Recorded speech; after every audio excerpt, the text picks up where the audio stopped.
Forge, Chapter 29. The skies cleared after 6 days of storming. Greenlaw came in after the sun rose with an armful of wood. We're supposed to line up outside for an inspection. Bunch of knobs on horses making their way down to the outer line. Here. Not on the parade? I asked. Maybe they finally come to their senses, Civilness said, wrapping his hand in rags. No point in making us walk all that way. Maybe it's the Brigadier General, said Even, come to send us home until the spring. Greenlaw shook his head. No uniforms on 'em, and their horses are fat. Can't be officers. I wrapped my canvas blanket around my middle and buttoned my jacket over it. Let's hope they're quick about it.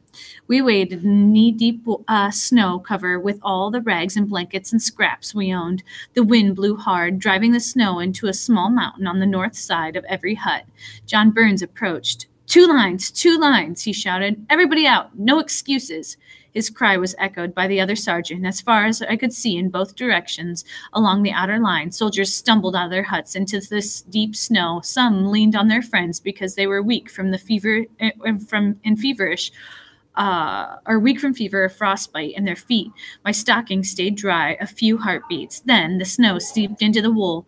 From my toenails up to my knee buckles of my breeches soon felt like a block of ice. I stood on my hat, but it made no difference. The cold knifed through my skin, seared my flesh, and buried deep into my bones, and tears came to my eyes.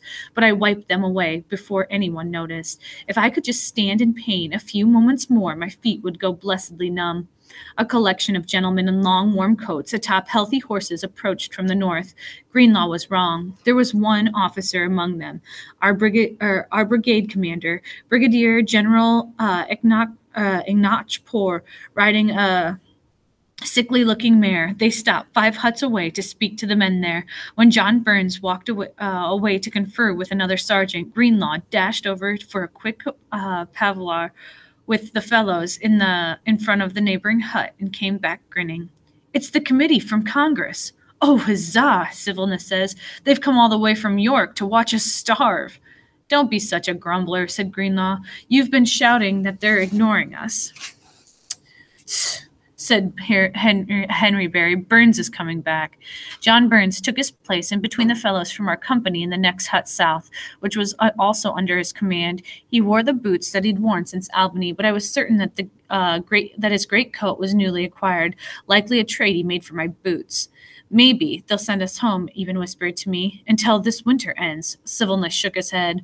They'll write reports and drink Madeira in front of a blazing fire. Instead of making any decisions, they'll form another committee. Shut your bone boxes, Burns ordered. One day I would toss his great coat in the deepest, foulest privy trench in the camp. I'd make sure that he was wrapped in it before tossing it.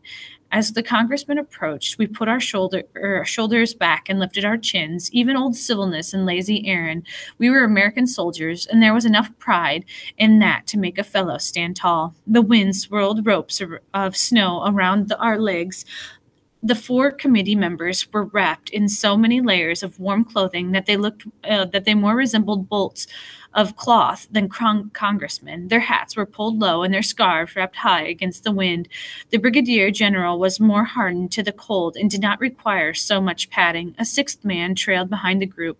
His horse was smaller, and he wore an ordinary surtout instead of the comfortable and luxurious green coats of the other men. At first, I thought he might be a scribe or a clerk hired for writing notes and reports, but not all the men in Congress were rich. This fellow could come from a humble background. The Brigadier General waved to Burns to step forward and join them. The two lead riders unwrapped their scarves from their faces and leaned forward, their hands on their saddle pommels, to ask questions of the sergeant. We could not hear what was said. The wind blew their words away from us. The gentleman on the brown stallion turned in his saddle to speak with the man at the trailing edge of the group. The poor fellow spurred his horse forward a few steps, bent forward to listen, and then unwrapped the cloth from his face so that he could speak. The sight of his face staggered me as hard as the blow from an axe. James Bellingham had come to camp.